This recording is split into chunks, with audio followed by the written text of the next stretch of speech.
Our job isn't to make our teens happy. I know that sentence might make your stomach drop a little, because most of us were raised to believe that's what a good parent does. But when you start parenting a teenager, that idea can start to backfire. You try to make them happy and they get more defiant. You try to avoid conflict and the tension gets worse. Here's the truth. Your teen's growth depends on boundaries, and boundaries, by definition, don't always make people happy. Let's start with why setting boundaries feels so hard, especially when it comes to teens. When your child was little, you had control over almost everything: what they ate, when they slept, who they saw. As they grew, you naturally loosened that control. At adolescence, that's the phase where you're supposed to shift from control to clarity. And clarity means limits. It means saying, here's where I end and you begin. Here's what messes parents up, though. We equate boundaries with rejection. We worry our teen will feel unloved, or worse, that they'll pull away. So instead of holding the line, we negotiate, explain, and over-explain, hoping to get agreement. Because deep down, many parents believe that if a teen doesn't agree with a boundary, it won't work. But boundaries aren't contracts.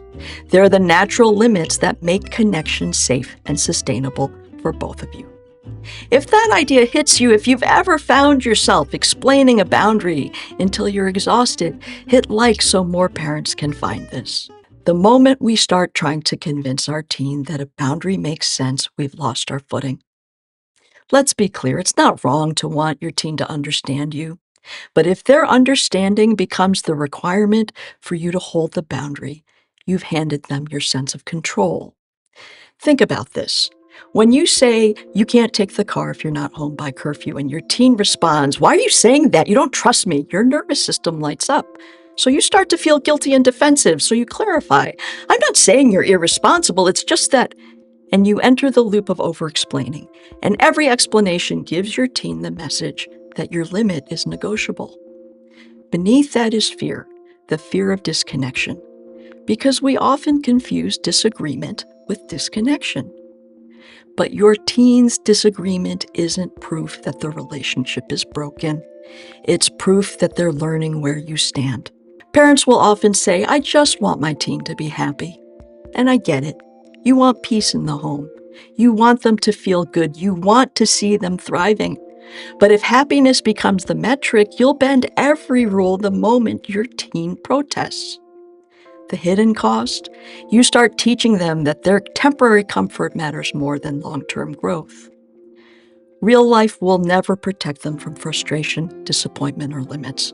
But if home becomes a place where they can learn to tolerate those limits without losing relationship, you're actually preparing them for adulthood. Your job isn't to make them happy, it's to help them become whole. And wholeness includes frustration, accountability, and reality. Comment reality if you've ever realized you were trying to protect your teen from something that they actually needed to experience. So let's reframe this. Boundaries aren't barriers, they're a form of care.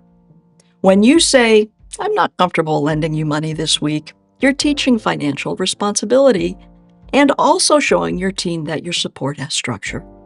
When you say, "I won't respond to yelling," you're modeling what self-respect looks like. When you say, "You're free to be angry, but not cruel," you're teaching them emotional integrity. Each of these boundaries gives your teen something essential, a stable reference point. They may push against it, but that push is what helps them discover their own shape. That's the hidden benefit most parents miss. Boundaries don't just protect you, they build your teen's internal compass. Let's look at what happens when we avoid boundaries. You start saying yes when you mean no. You start rescuing when they could manage discomfort. You start working harder on their life than they are. It might look peaceful in the short term, but underneath, resentment builds. Your teen senses it, and the relationship becomes charged with unspoken tension. They stop trusting your yes because your yes doesn't mean anything anymore. And the irony, avoiding boundaries to keep the peace actually breeds more conflict, because without clear edges, your teen doesn't know what's solid in the relationship. The long game benefit of boundaries is trust. When your teen sees that your words match your actions. They may protest, but they also relax. They know who you are. They learn that limits don't mean love is withdrawn. They learn that disappointment isn't rejection. They learn that reality has structure and that they can survive it. That's how boundaries actually grow connection. Over time, your teen might not thank you, but you'll see it in the way they start to self-limit, make better choices, or handle frustration differently. That's your influence showing up quietly beneath the surface.